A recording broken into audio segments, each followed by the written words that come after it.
lovely vegan honey buns. So today I have a very special recipe, and the reason I think this recipe is so special to me is because I am obsessed with it. I've made this recipe so many times in the past and it had turned out great. And when it was time for me to do a recipe testing to get it right, to get it like down to the measurements and all that perfect stuff, I couldn't get it right. I was like, what am I doing wrong? Why is it coming out wrong? And then I made another Latino recipe and I was like, I sauteed the onions and the peppers and stuff and I was like, oh, that's when it hit me. I was doing it all wrong before. What am I making? Oh yes, so I'm making Dominican style spaghettis, or as we call it, I'm Puerto Rican, but we call it espagueti, whatever. Just add a little in the front and it is all of a sudden a Hispanic word. Alright, so let's get veggie. Alright guys, we're gonna get this thing going. I'm not sure what that was, but don't worry, I got you. So let me first start off by saying everything here smells so good. I don't know if it's what I have cooking already, like in my real kitchen, or if it's the stuff that I have here that smells delicious. It could be a mixture of both, but I'm like, yes, yes please.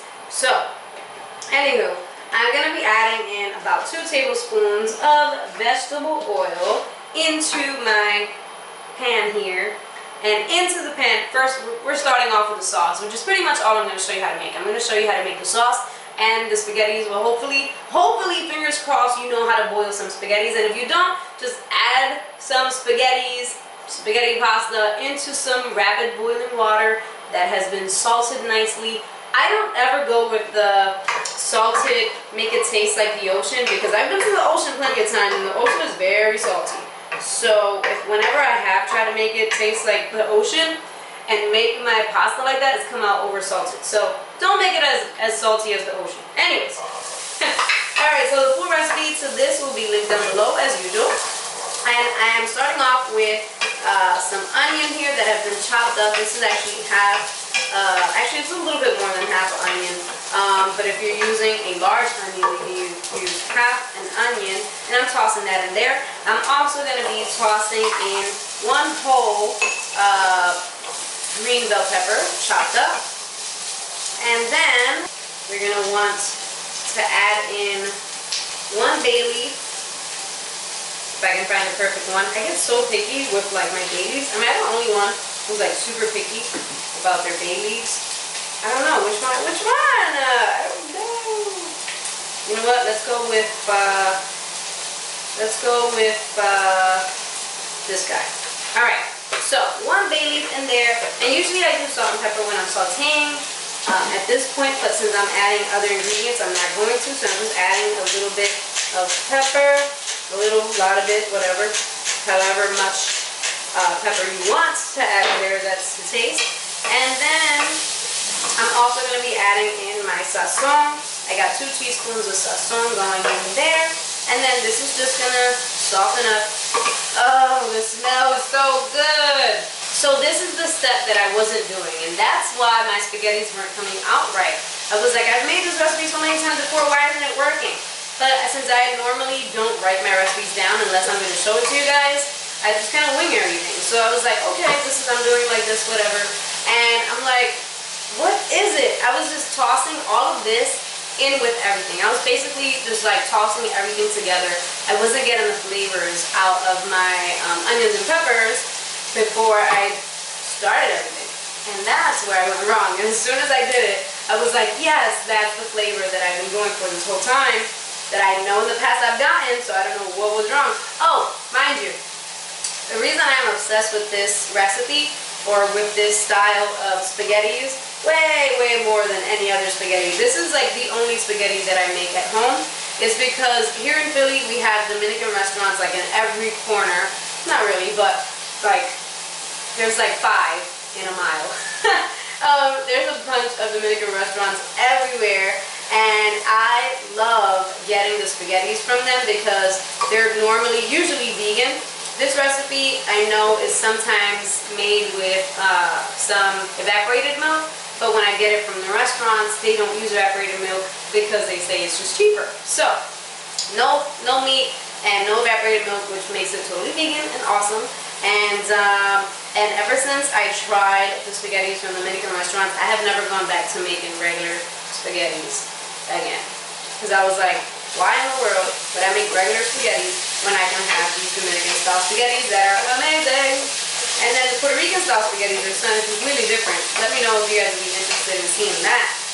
Alright, so I'm going to go ahead and toss in, or at least the Puerto Rican style spaghettis that I know of. I'm going to be tossing in 3 minced up garlic cloves, and we're going to let that saute for about a minute or 2 until it becomes nice and fragrant. So I added in our garlic once the onions and the peppers were softened. Alrighty, and next we're going to be adding in 3 8-ounce cans of tomato sauce. Just regular old tomato sauce. We're not going to use any crushed tomatoes or anything like that. This is just tomato sauce. And at this point, I like to turn off the heat because it's going to start going all over the place. And that's never a fun thing. Getting splattered with spaghetti sauce or tomato sauce is never a fun thing. You guys are hearing me running around. She's getting from point A to point B, but she's just very noisy in the process. So, we have our tomato sauce in there. Next, I'm going to be adding in our seasoning, and we have onion powder, garlic powder, adobo powder, and I also have a teaspoon of sugar, and the sugar is going to help with the tartness of the spaghetti, or of the tomato sauce, because this is not a tart sauce whatsoever. You want this to be very, very, it's going to be very tomatoey, but not tart at all. At least I don't like it to be tart at all. I like it to be very, very good, balanced, and the sugar gives it a perfect, there's no sweetness to it, but the sugar does just kind of tone down all that extra tomato stuff going on. And next, I'm just going to cover this up and let this cook for, I want to say 25 minutes to half an hour. I like my sauces, my tomato sauces or spaghetti sauces to cook really, really well, because it just, the taste just becomes that more rich. So I'm actually going to put this at a medium-low heat. And on this stove, I still don't know what medium-low heat is, but we will figure it out. Alright guys, so our sauce is ready. It smells so yummy. I love it. Alright, so we're just gonna mix this up.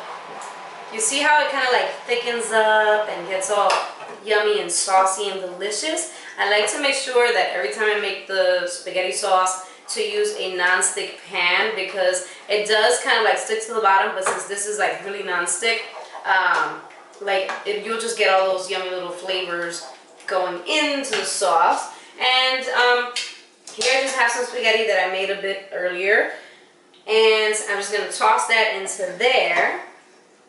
And I don't really know exactly how much spaghetti, I just kind of have them like that. And for this recipe, I actually like to make my spaghetti pretty soft, which is like super requested here. If I make spaghettis that are slightly al dente, like I like my pasta, everybody's like, what did you do?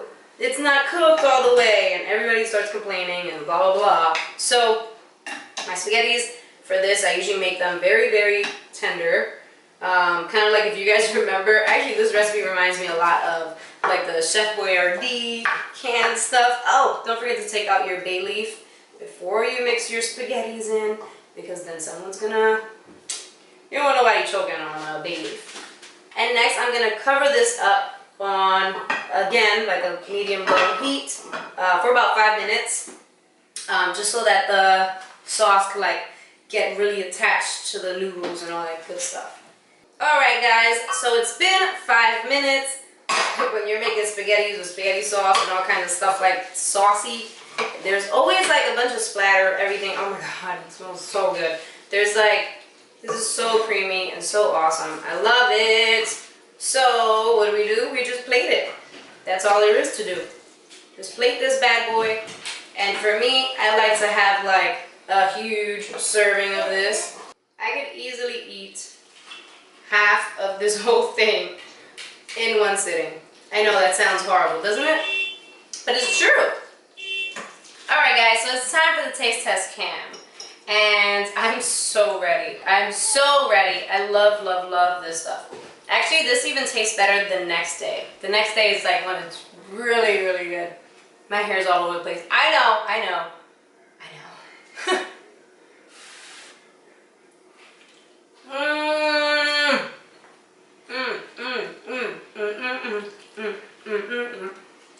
Would it be crazy if I could eat this whole bowl? Would it be crazy if I told you I have eaten this amount before? I might have told you already in the whole, I ate half of this thing. It's so good. You guys have to try this out and let me know what you guys think.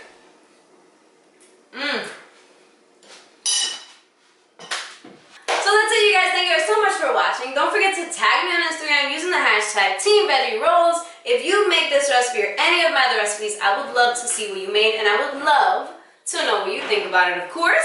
And any feedback is awesome. And yeah, I will talk to you guys very soon. I love you.